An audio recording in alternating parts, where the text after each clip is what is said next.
Nak lulus sendiri ya, kerja-kerja pembaikan itu railway yang memerlukan crusher run gitu. Crusher run biasanya di delivery menggunakan lokomotif. Jadi berapa banyak loadnya akan dibawa dan akan diberhenti di sekitar stesen ini untuk loading crusher run. Ini tankernya diguna pakai untuk membawa kontainer crusher run itu.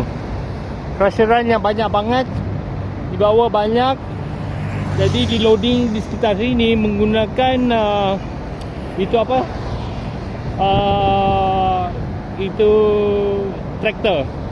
Jadi traktor diguna pakai untuk loading crusher run di sekitar sini untuk untuk lu tahu kan itu railway dia memerlukan crusher run supaya railway itu enggak ada geseran atau ada kegelinciran railway.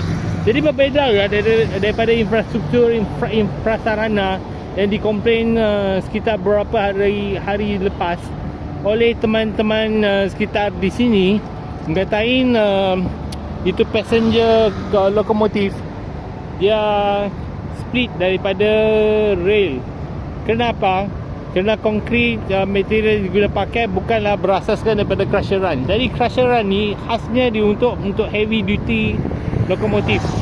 Jadi heavy duty lokomotif bisanya diguna pakai oleh lokomotif oleh crusher run sebegini rupa untuk membawa berapa banyak crusher run untuk dilapik itu railway. Kerana railway dia mempunyai alas yang berbeza supaya crusher run ini diguna pakai untuk memastikan supaya sebarang loading, sebarang berat dengan muatan itu dia enggak berlaku ke railway movement gitu.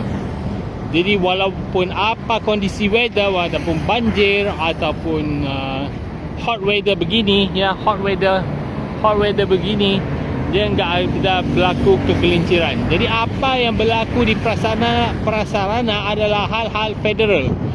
Kita usah masuk campur kerana kita stay di PJ state gitu.